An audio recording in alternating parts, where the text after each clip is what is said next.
हे भगवान, ये लकड़हारे का जीवन भी कितना दुखदाई होता है। लकड़हारा इतना बोलता है कि तभी कोई लकड़हारे की आवाज को दोहराता है। हे भगवान, ये लकड़हारे का जीवन भी कितना दुखदाई होता है। लकड़हारा आश्चर्यचकित हो जाता है और इधर उधर देखने लगता है। उसे आसपास कुछ भी दिखाई नहीं देता। हैं? यहाँ तो कुछ भी नहीं है। लगता है दुख कुछ ज्यादा ही है। अब मेरे कान भी बज रहे हैं। हे भगवान। लकड़हारे के इतना बोलते ही फिर से कोई उसकी बातों को दोहराने लगता है। हैं? अरे कौन है जो मेरी नकल कर रहा है? सामने आओ मेरे। कौन है? लकड़हारे के इतना बोलते ही एक तोता उसके सामने आया जो इंसानी भाषा में बात कर रहा था। अरे तो तुम इंसानी भाषा कैसे बोल सकते हो? हैं? क्यों नहीं बोल सकता? मैं एक राजकुमार का तोता हूँ। कुछ दिन पहले मैं राजकुमार के साथ जंगल भ्रमण के लिए गया था। तभी तेज हवाएं चलने लगी और तूफान जैसा वातावरण हो गया। सब तरफ कोहरा सा छा गया था, जिस कारण से मैं बिछड़ गया हूँ।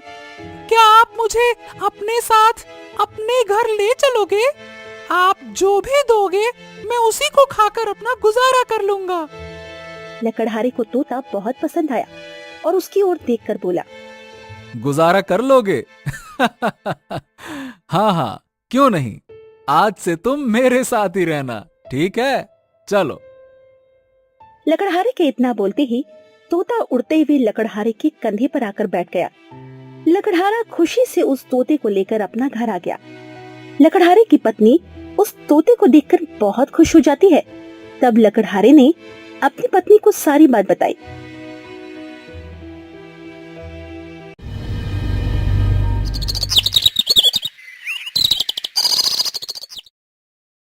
अगले दिन से तोता भी लकड़हारे के साथ जंगल जाता है।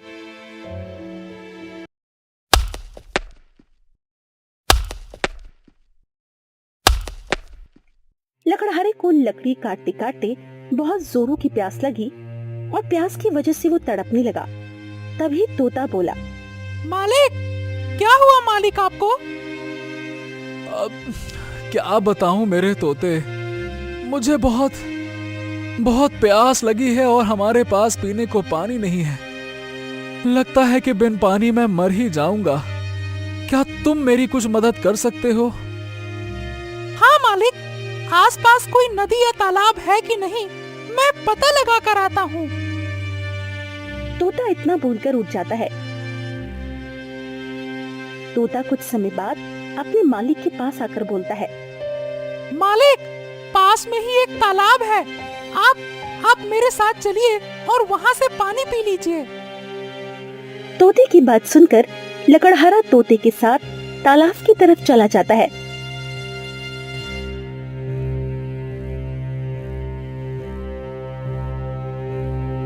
और भर पेट पानी पीकर लकड़ी के गट्ठे को अपने सिर में उठा लेता है और अपने घर के लिए निकल जाता है।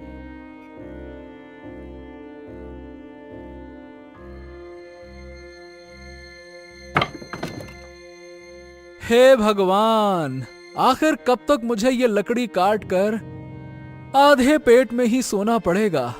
क्या मेरे भाग्य में यही लिखा है? क्या हमें कभी स्वादिष्ट खाना नसीब नहीं होगा? हे ऊपर वाले, कोई ऐसा चमत्कार कर दे कि मैं अपने गांव का सबसे अमीर इंसान बन जाऊं और मेरा घर सोने और चांदी से भर जाए। लकड़हारे की बात सुनकर उसकी पत्नी बोली, अजी, आप क्या पूरे दिन यही बातें बड़बड़ाते रहते हो? भगवान जिसे जितना देना चाहता है उसे उतना ही मिलता है। हमें जितना मिल रहा है उतने में हमारा गुजर बसर तो हो ही जाता है। अरे नहीं भाग्यवान, क्या तुम्हारा मन नहीं करता कि हम भी अच्छे अच्छे पकवान खाएं और हमारा घर भी इतना बड़ा होता कि सारे गांव के लोग हमारे घर को देखकर कहते, अरे वो देखो, वो बुल्लू लकड़हारे का घर है।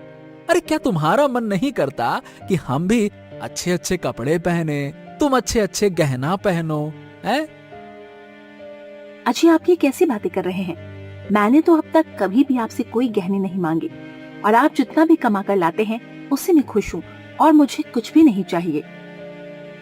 अच्छा अच्छा, ठीक है ठीक है, चलो मेरा बाजार जाने का समय हो गया है।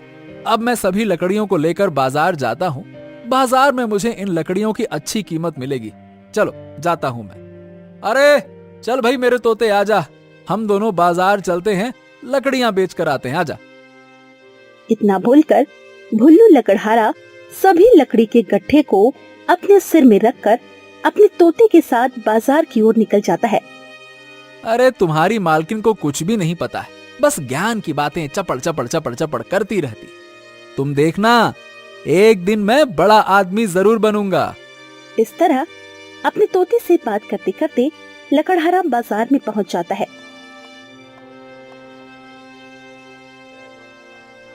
आइए आइए आइए आइए भैया, आओ भैया, आओ, आ जाओ जाओ, आइए आइए आइए, सूखी सूखी लकड़ियां लेकर जाइए, आइए आइए। ए भैया, ये इस वाली लकड़ी के गट्ठे की कीमत क्या है? ये बड़ा वाला? हाँ, ये लकड़ी का गट्ठा भैया 15 रुपए का है। 15 रुपए का? ये तो बहुत ज्यादा है। अरे इतने में तो पूरे 3 लकड़ी के गट्ठे आ जाएंगे। 15 रुपए का? हाँ हाँ, तो जाइए यहाँ से, क्यों आए हैं, जाइए 3 लकड़ी के गट्ठे ले लीजिए, काहे को पूछ रहे हैं हमसे, जाइए। लकड़हारे के पास कई लोग लकड़ी खरीदने के लिए आ जाते हैं, लेकिन कोई भी व्यक्ति 5 रुपए से अधिक लकड़ी की कीमत नहीं दे रहा था। तभी तोता बोला, मालिक, अब क्या करें? इस लकड़ी के गट्ठे को तो कोई भी आदमी 15 रुपए में लेने को तैयार ही नहीं हो रहा। हे भगवान, क्या मुझे आज फिर से ये सारी लकड़ी के गट्ठे 5-5 रुपए में ही बेचना पड़ेगा? क्या बोलूं? लकड़हारा इतना बोला ही था, तभी एक और व्यक्ति आ जाता है और पूछने लगता है, अरे भाई, इस लकड़ी को कितने पैसे में दे रहे हो? भैया, ये बड़ा वाला लकड़ी का गट्ठा 15 रुपए का और बाकी के गट्ठे 5-5 रुपए में दे दूंगा। अरे नहीं नहीं भैया, बहुत महंगे दाम बता रहे हो हैं? मैं तो इन तीनों गट्ठों की कीमत सिर्फ 15 रुपए ही दूंगा, देना हो तो बताओ। अब क्या करूं, इन सभी लकड़ियों को 15 रुपए में दे देता हूं, कम से कम 15 रुपए ही मिल जाएंगे। हाँ ठीक है भैया, मैं तुम्हें ये सारे लकड़ी के गट्ठे 15 रुपए में देने के लिए तैयार हूँ, ले लो। इतना बोलकर लकड़हारा पैसे लेता है और बाजार से चला जाता है। क्या करूं क्या करूं क्या करूं, कैसे बड़ा आदमी बनूं? ये रोज रोज जंगल से लकड़ी काट कर बेचना मुझे बिल्कुल भी अच्छा नहीं लगता। आप चिंता मत कीजिए मालिक, आप एक दिन बड़े आदमी जरूर बनेंगे। इस तरह आप हिम्मत मत हारिए। कल से हम जंगल के और अंदर जाएंगे और कीमती पेड़ को काटेंगे, जिससे हमें अधिक धन की प्राप्ति होगी। तोते की बात को लकड़हारा ध्यान से सुनता है। लकड़हारे को भी तोते की बात सही लगी। कुछ ही देर में लकड़हारा घर पहुंच जाता है।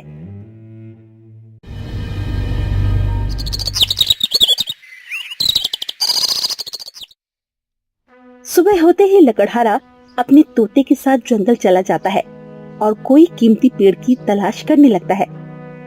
जंगल में इधर उधर कीमती पेड़ की तलाश करते करते थक हार कर पेड़ के नीचे बैठ जाता है और अपने तोते से कहता है, हाँ, हे मेरे तोते, मैं बहुत थक गया हूँ, मैं अब और नहीं चल सकता।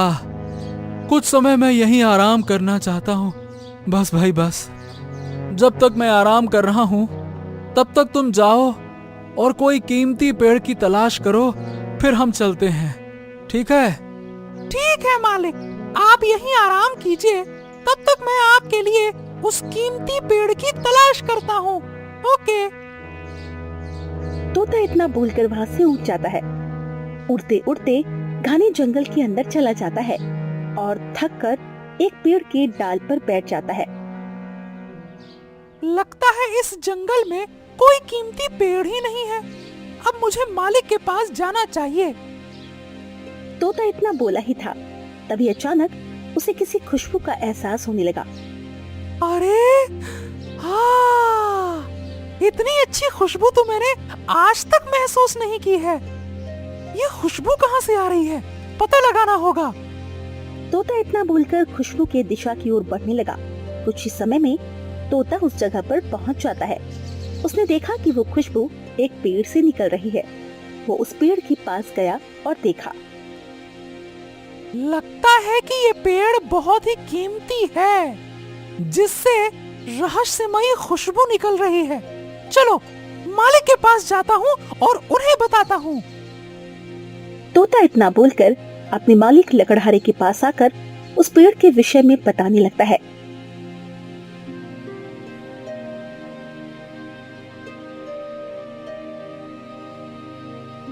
कुछ ही देर में लकड़हारा और तोता दोनों उस पेड़ के पास पहुंचे। लकड़हारा उस पेड़ को देख हैरान हो गया और बोला, अरे ये कैसी रहस्यमयी खुशबू है जो इस पेड़ से निकल रही है। इस पेड़ के अंदर जरूर कुछ होगा। चलो इस पेड़ को काट कर देखता हूँ। हाँ मालिक, इसे जल्दी से काटो। इस पेड़ के अंदर क्या है मुझे भी देखना है। काटो। लकड़हारा जल्दी जल्दी उस पेड़ को काटने लगता है। पेड़ थोड़ा कटा ही था, तभी कटे हुई जगह से रोशनी निकलने लगती है। उस रोशनी को देख तोते ने कहा, मालिक वो देखो, पेड़ से रोशनी निकल रही है। लकड़हारा भी उस रोशनी को देख बहुत खुश होता है और बोलता है, अरे वाह, लगता है कि इस पेड़ में कोई हीरा है। ये हीरा मुझे मिल गया तो मैं बड़ा आदमी बन जाऊंगा। चलो जल्दी से इसे निकालता हूँ। इतना बोलकर लकड़हारा जल्दी जल्दी पेड़ को काटने लगता है और कुछ ही समय में आधा पेड़ कट जाता है। तब लकड़हारे ने देखा वो रोशनी एक बोतल से निकल रही थी जो उस पेड़ के अंदर था। लकड़हारा उस बोतल को अपने हाथ में पकड़ा और बोला, अरे ये कैसी बोतल है जो रोशनी के साथ इतनी चमक रही है? और ये इस पेड़ के अंदर कैसे आया होगा? इसके अंदर क्या हो सकता है? चलो खोल कर देखता हूँ इसे। इतना बोलकर लकड़हारा उस बोतल को खोलने लगता है। उस बोतल को जैसे ही खोला तो उसमें से एक जिन निकला।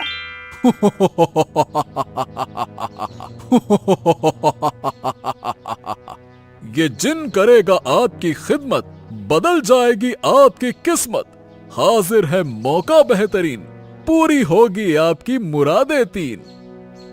मुझे मत मारो, मैंने कुछ नहीं किया। मुझे मत मारो, मुझे माफ कर दो। जो हुक्म मेरे आका, मैं आपका गुलाम हूँ, मैं आपको नहीं मार सकता। लकड़हारा और तोता चौंक जाते हैं और जिन की ओर हैरत भरी नजरों से देखने लगते हैं। गुलाम? वो भी मेरे?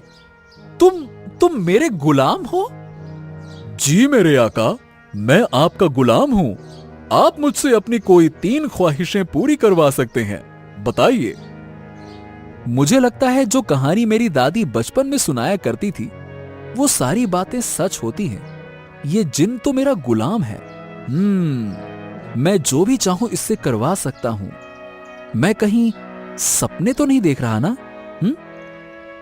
लकड़हारा ये सब सोचते हुए ख्यालों में खो जाता है।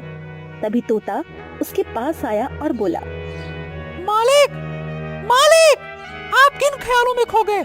आप कोई सपना नहीं देख रहे हो, ये सचमुच का जिन्न है।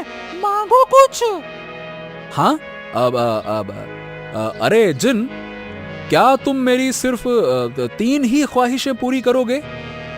हाँ आका, मैं आपकी 3 ही ख्वाहिशें पूरी कर सकता हूँ। बोलिए, आपकी क्या ख्वाहिशें हैं? लकड़हारा कुछ कुछ सोचने लगता है।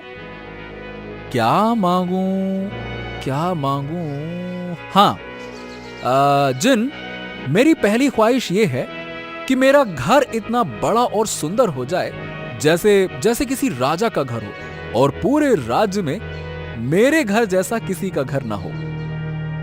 जो हुक्म मेरे आका, मैं आपकी पहली ख्वाहिश पूरी कर देता हूँ।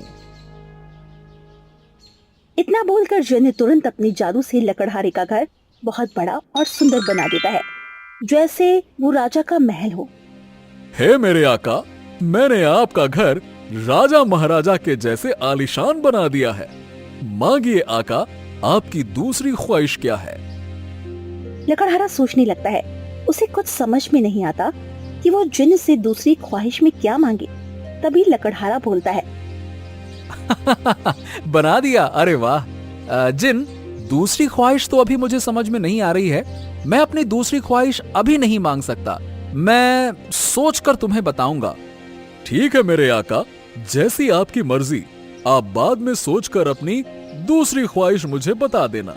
अब आपके पास सिर्फ 2 ही ख्वाहिशें बची हैं। अरे चल मेरे तोते, जल्दी जल्दी चलते हैं घर। मेरा नया घर कैसे बना है उसे देखने के लिए मेरा मन उतावला हो रहा है। जल्दी जल्दी चल। इतना बोलकर लकड़हारा और तोता अपने घर जाते हैं तो देखते हैं उसके घर झोपड़ी से बदलकर एक आलीशान राजमहल जैसा बन गया है। ये सब देखकर लकड़हारे की खुशी का कोई ठिकाना नहीं रहता और अपनी पत्नी को बुलाकर कहा, अरे देखो भाग्यवान, देखो देखो देखो, मैंने कुछ ही समय में अपने छोटे से घर को इतना बड़ा घर बना दिया। देखो देखो देखो। हाँ जी, ये सब तो मैं देख रही हूँ, लेकिन कुछ ही समय में इतना बड़ा घर कैसे बन गया? ये सब कैसे संभव है? मुझे तो कुछ भी समझ में नहीं आ रहा है। अरे भाग्यवान, ये सारा कमाल तो उस जिन का है जो मुझे आज मिला है। क्या जिन? कैसा जिन? अरे आज मैं कीमती लकड़ी की तलाश करते हुए जंगल में भटक रहा था।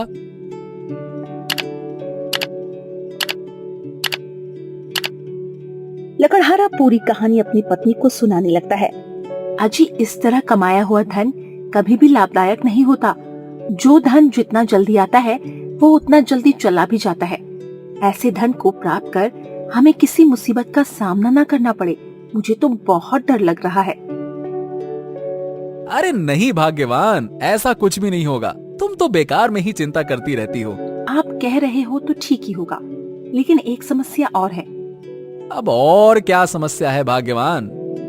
लेकिन स्वामी, हमारे पास इतना बड़ा घर तो है, लेकिन घर चलाने के लिए एक भी पैसा नहीं है। इतना बड़ा घर होने के बाद भी हमें लकड़ी बेचकर ही गुजारा करना पड़ेगा। अगर हमारे पास पैसे होते तो अच्छा होता। अपनी पत्नी की बात सुनकर लकड़हारा बोलता है, हाँ भाग्यवान, हाँ, अब इतना बड़ा घर बन गया है तो पैसे भी आ ही जाएंगे। अब चलो, मुझे खाना दो, बहुत भूख लग रही है। इतना बोलकर तीनों घर के अंदर चले जाते हैं और पेट भर के खाना खाते हैं। खाना खाने के बाद लकड़हारा अपने बिस्तर में आराम से लेट गया। हाँ, काश कि मेरे पास इतना सारा पैसा होता जिससे मैं कुछ भी खरीद पाता और जो मन चाहे वो खा पाता। क्यों ना मैं अपनी ख्वाहिश जिनसे पूरी करवा लूं? लकड़हारा इस तरह सोचता रहता है, तभी उसे एक और तरकीब सूझी। नहीं नहीं नहीं नहीं, मैं जिनसे पैसे की मांग नहीं करूंगा, क्योंकि पैसे तो एक ना एक दिन तो खत्म ही हो जाएंगे। उसके बाद मेरा जीवन फिर से पहले के जैसा ही हो जाएगा और मुझे लकड़ी बेचकर ही जीवन गुजारा करना पड़ेगा। नहीं नहीं नहीं नहीं, मुझे जिनसे ऐसा कुछ मांगना होगा जो कभी ना खत्म हो, जिससे भविष्य में मुझे कभी भी पैसों की कमी ना हो। चलो, मैं अभी जिनके पास जाता हूं और मेरी दूसरी ख्वाहिश पूरी करवा लेता हूं। इतना बोलकर लकड़हारा किसी को बताए बिना जंगल के लिए निकल जाता है। रात बहुत हो चुकी थी। लकड़हारा जल्दी जल्दी चलने लगा। चलते चलते लकड़हारा उसी पेड़ के पास पहुंच जाता है। हे जिन, बाहर आ जाओ। लकड़हारे के इतना बोलते ही जिन बाहर आ जाता है और लकड़हारा से कहता है, जो हुक्म मेरे आका, कहिए आपकी दूसरी ख्वाहिश क्या है? हे जिन, मेरी दूसरी ख्वाहिश ये है कि मैं जिसे भी स्पर्श करूं वो तुरंत सोने में परिवर्तित हो जाए। जो हुक्म मेरे आका, आप जैसा चाहेंगे वैसा ही होगा। इतना बोलकर जिन लकड़हारे को ये वरदान दे देता है और लकड़हारा से कहता है, मेरे आका, अब से आप जिसे भी स्पर्श करेंगे वो तुरंत ही सोने में परिवर्तित हो जाएगा। मेरे आका, अब आपके पास सिर्फ एक ही ख्वाहिश बची है। मांगिए, आप और कौन सा वरदान चाहते हैं, बताइए। नहीं नहीं नहीं नहीं, मैं अपनी आखिरी ख्वाहिश किसी और दिन मांगूंगा। आज के लिए इतना काफी है, मैं चलता हूं, तुम भी चले जाओ। जो हुक्म मेरे आका, आपको जैसा ठीक लगे। इतना बोलकर लकड़हारा वहां से चला जाता है। आहा, अब तो मैं जिसे भी स्पर्श करूंगा वो सोने में परिवर्तित हो जाएगा। अब तो मैं सभी वस्तुओं को स्पर्श करके उसे सोने में परिवर्तित कर दूंगा, फिर उसे बेचकर खूब पैसे कमाऊंगा। फिर तो मुझे पैसों की कभी कमी नहीं होगी। वाह वाह वाह वाह, क्या दिमाग चलाया मैंने। ऐसा बोलकर लकड़हारा चलते चलते कुछ दूर आ जाता है और वो जिन के दिए वरदान के बारे में सोचने लगता है। जिन ने ये जो मुझे वरदान दिया है, क्या वो सच में काम करेगा? चलो किसी वस्तु को स्पर्श करके देखता हूं, तब तो पता चलेगा। लकड़हारा पास में पड़े एक पत्थर को स्पर्श करता है और वो तुरंत सोने में परिवर्तित हो जाता है।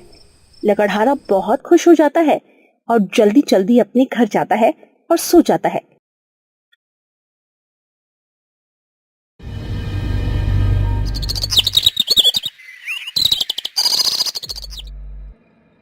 भाग्यवान, जल्दी से मेरे लिए खाना लेकर आओ, बहुत भूख लग रही है। कुछ देर में लकड़हारे की पत्नी खाना लाती है और अपने पति को परोसती है। लकड़हारे ने जैसे ही थाली को हाथ लगाया तो वो थाली और खाना तुरंत सोने में परिवर्तित हो जाता है। अजी ये क्या है? ये थाली और खाना अचानक सोने में कैसे परिवर्तित हो सकता है? मुझे तो कुछ समझ में नहीं आ रहा, आखिर ऐसा कैसे हो सकता है? तब लकड़हारा अपनी पत्नी को सारी बात विस्तार से बताता है। आपने ये कैसा वरदान मांग लिया? अब तो आप किसी भी चीज को छू भी नहीं सकते। अब तो आप हमारे बच्चे को भी प्यार नहीं कर पाओगे। अब हमारा क्या होगा? इतना बोलकर लकड़हारे की पत्नी बेहोश हो जाती है। लकड़हारा अपनी पत्नी को बेहोश होता देख उसे संभालने लगा, तभी उसकी पत्नी सोने की मूर्ति में परिवर्तित हो जाती है। अपनी माँ को इस तरह बेहोश होता देख बच्चा भी रोते हुए दौड़कर अपनी माँ के पास आया और अपनी माँ के सिर पर जैसे ही हाथ रखने के लिए आगे बढ़ाया, तभी अपने पिता के हाथ को छू लेता है और वो बच्चा भी सोने की मूर्ति बन जाता है। हे भगवान, ये मैंने क्या कर दिया? मैंने अपने ही हाथों से अपने बीवी बच्चों को सोने की मूर्ति बना दिया। मुझसे ये क्या अनर्थ हो गया? अब मैं क्या करूं भगवान? अब क्या करूं? क्या हो गया? लकड़हारा ऐसा बोलकर रोने लगता है। तभी तोता बोला, मालिक, जिस जिन ने आपको ये वरदान दिया है, हमें उसी के पास जाना चाहिए। शायद इसका कुछ उपाय मिल जाए। हाँ हाँ मेरे तोते, मैं अभी उस जिन के पास जाता हूँ और इस वरदान को वापस लेने को कहता हूँ। इतना बोलकर लकड़हारा और तोता तुरंत जिन के पास गए और सारी बात बताई। नहीं मेरे आका, मैं अपना दिया हुआ वरदान वापस नहीं ले सकता हूँ। अगर आपकी कोई और ख्वाहिश है तो आप वो बता सकते हैं। नहीं नहीं जिन, मेरी और कोई दूसरी ख्वाहिश नहीं है। इतना बोलकर लकड़हारा रोते हुए अपने घर आ जाता है और अपनी पत्नी और बच्चे को कैसे ठीक किया जाए ये सोचने लगता है। तभी उसे एक तरकीब सूझती है। अरे, एक उपाय और है जिससे मैं अपनी पत्नी और बच्चों को ठीक कर सकता हूँ। चल मेरे तोते, उस जिन के पास जाते हैं और आखिरी ख्वाहिश पूरी करवाते हैं। लकड़हारा और तोता फिर से उसे जिन के पास चले जाते हैं। इस लकड़हारे को नहीं पता कि ये मुझसे आखिरी ख्वाहिश अपनी जैसे ही पूरी करवाएगा, ये लकड़हारा एक जिन बन जाएगा और इसी पेड़ में कैद होकर रह जाएगा। और मैं हमेशा के लिए आजाद हो जाऊंगा।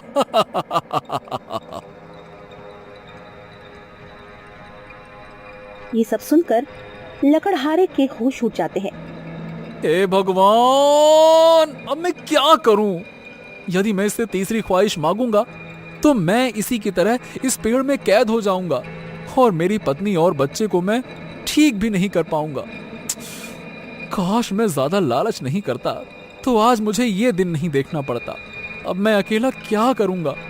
इससे अच्छा तो मैं खाई में कूदकर अपनी जान ही दे देता हूँ, बात ही खत्म हो जाएगी। इतना बोलकर लकड़हारा खाई में कूदकर जान देने के लिए जाने लगता है। तोता उसे रोकने की बहुत कोशिश करता है, लेकिन लकड़हारा रुकने का नाम नहीं ले रहा था। थक हार कर तोता एक पेड़ की डाल पर बैठ जाता है। उसी पेड़ पर दो विचित्र पक्षी बैठे थे जो पति पत्नी थे। क्या हुआ स्वामी, आप किस ख्याल में डूबे हुए हो? क्या बताऊं प्रिय, इस इंसान को देखो जो मरने के लिए खाई की तरफ जा रहा है। कुछ दिन पहले उसे एक जिन्न मिला। इस तरह नर पक्षी अपनी पत्नी से सभी बातों को बता देता है। दोनों पक्षी की बातों को तोता भी सुन रहा था। स्वामी, क्या इस लकड़हारे की पत्नी और बच्चों को पुनः ठीक करके जिन के वरदान को नष्ट नहीं किया जा सकता क्या? सबको ठीक किया जा सकता है। इसके लिए उस लकड़हारे को संजीवनी बूटी के कुछ पत्तों को लाकर 3 बार माथे पर स्पर्श करना होगा। इसके बाद उस लकड़हारे की पत्नी और बच्चे पुनः ठीक हो जाएंगे और जिन्न का वरदान भी नष्ट हो जाएगा। लेकिन स्वामी, ये संजीवनी बूटी का पत्ता कैसे मिलेगा? प्रिय, जंगल के पूर्व दिशा की ओर एक बहुत बड़ी गुफा है और उसी गुफा के अंदर एक तालाब है जिसमें ठीक बीच में संजीवनी बूटी का पौधा है। स्वामी, ये तो अच्छी बात है। अब तो ये लकड़हारा संजीवनी बूटी के पत्ते को लाकर आसानी से अपनी पत्नी और बच्चियों को बचा सकता है। ये लकड़हारा फालतू में मरने जा रहा है। लेकिन इसमें ज्यादा खुश होने वाली कोई बात नहीं है। अरे आगे तो इसमें ज्यादा मुसीबत है। क्या आगे और मुसीबत है? आगे क्या होगा स्वामी, जल्दी बताओ। मुझे आगे क्या होगा ये जानने की इच्छा हो रही है, कृपया जल्दी बताओ। दोनों पक्षियों की बातें तोता ध्यान से सुन रहा था और वो भी आगे क्या होगा ये जानना चाहता था। उस गुफा में एक बहुत बड़ा मायावी दानव रहता है जो संजीवनी बूटी का रखवाली करता है। उस मायावी दानव के रहते संजीवनी बूटी को कोई हाथ भी नहीं लगा सकता। स्वामी, इसका मतलब ये है कि अगर लकड़हारे को संजीवनी बूटी चाहिए तो उसे उस मायावी दानव को हराना होगा। हाँ प्रिय, तुम सही समझी। स्वामी, अगर कोई उस मायावी दानव को हराना चाहे तो कैसे हरा सकता है? क्या उसे हराना संभव है? हाँ प्रिय, अगर कोई उसे हराना चाहे तो अपनी चतुराई और अच्छी सूझबूझ से हरा सकता है। तोता ये सब सुनकर तुरंत लकड़हारे के पास जाता है और सभी बात को बताता है। क्या सच में मैं अपनी पत्नी और बच्चे को पुनः ठीक कर सकता हूँ? अगर ऐसा है तो मैं उस गुफा में जाऊंगा और मायावी दानव का सामना करूंगा। चलो, जल्दी चलो। इतना बोलकर दोनों पूर्व दिशा की ओर चलने लगे। चलते चलते दोनों एक गुफा के पास पहुंचते हैं। मुझे लगता है कि उस विचित्र पक्षी ने इसी गुफा के विषय में बताया था। इसी गुफा के अंदर संजीवनी बूटी का पौधा होगा। हाँ हाँ मालिक, आप सही कह रहे हैं। जल्दी से इसके अंदर चलते हैं, चलिए। इतना बोलकर दोनों उस गुफा के अंदर चले जाते हैं।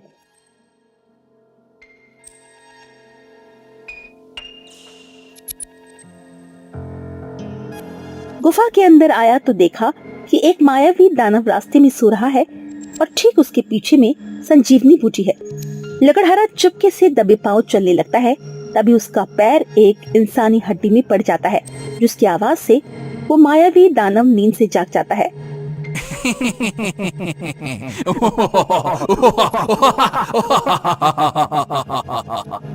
तुमने मेरी गुफा में आने की गुस्ताखी की है।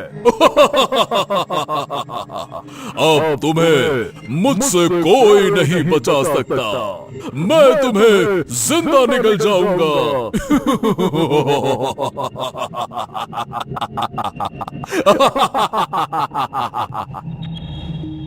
इतना बोलकर मायावी दानव लकड़हारे को पकड़ने के लिए अपना हाथ बढ़ाता है। तभी वो लकड़हारा उस दानव के हाथ को छू लेता है। लकड़हारे की छूते ही मायावी दानव तुरंत सोने की मूर्ति में परिवर्तित हो जाता है। ये सब देख तोता बोलता है, अरे वाह मालिक, वाह वाह वाह वाह! इस वरदान का असली उपयोग तो अभी हुआ है। अब जल्दी चलिए मालिक। इतना बोलकर दोनों उस तालाब के पास गए। हाँ, अब तो हमारा रास्ता साफ है। चलो, जल्दी से संजीवनी बूटी के पत्ते तोड़कर लाता हूँ। नहीं मालिक, आप पत्ते को नहीं तोड़ सकते। अगर आप उस पत्ते को हाथ लगाओगे तो वो सोने में परिवर्तित हो जाएगा।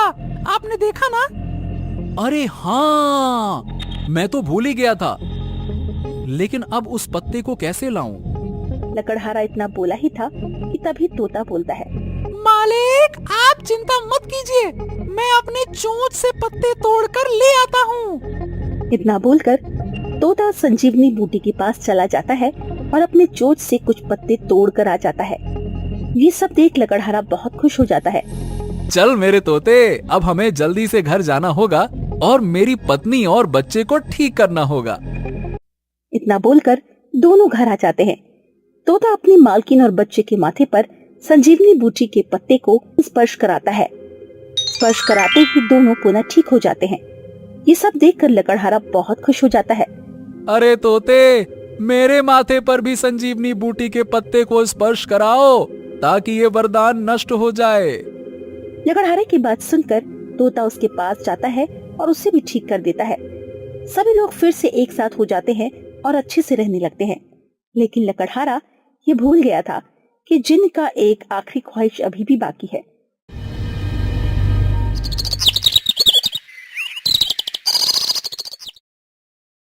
मेरे आका, आपकी आखिरी ख्वाहिश अभी बाकी है।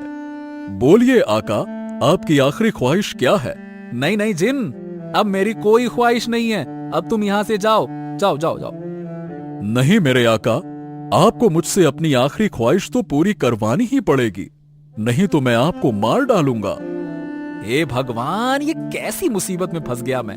एक मुसीबत से निकला ही था कि अब ये दूसरी मुसीबत सर पे आके खड़ी हो गई। मार डालेगा मुझे। वरदान मांगू तो मरूंगा, नहीं मांगू तो मरूंगा। ठीक है जिन, तुम कल सुबह मेरे पास आ जाना। मैं अपनी आखिरी ख्वाहिश कल पूरी करवा लूंगा, ठीक है? चलो। जो हुक्म मेरे आका, मैं कल फिर से आऊंगा। इतना बोलकर जिन्न वहाँ से चला जाता है। लकड़हारा अब सोच में पड़ जाता है कि वो इस मुसीबत से कैसे बाहर निकलेगा। क्या करूं, क्या करूं? इस दुष्ट जिन से कैसे पीछा छुड़ाऊं? हाँ, यही ठीक रहेगा, जिससे मेरी जान भी बच जाएगी और तीसरी ख्वाहिश भी पूरी हो जाएगी।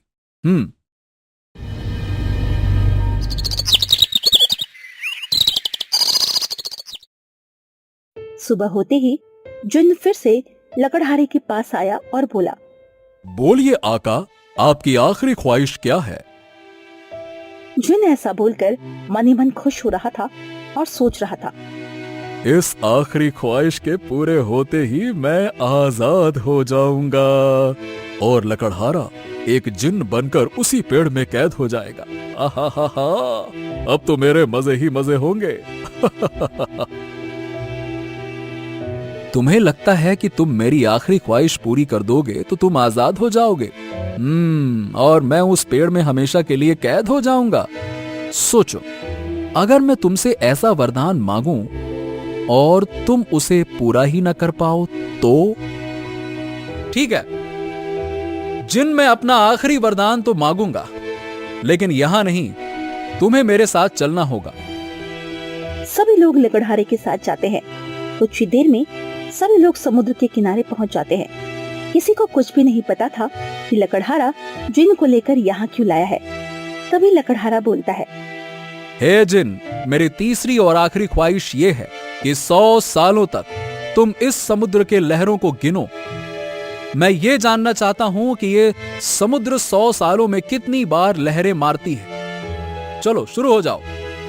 लकड़हारे की ख्वाहिश को सुनकर जिन्न के पसीने छूट जाते हैं और समुद्र की लहरों की गिनती करने लगता है। सभी लोग अपने घर आ जाते हैं।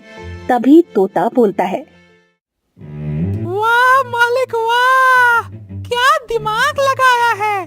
जब तक वो जिन्न अपना वरदान पूरा करेगा, उससे पहले तो आप अपना पूरा जीवन जी चुके होंगे। हाँ मेरे तोते, इसीलिए तो मैंने ये वरदान मांगा।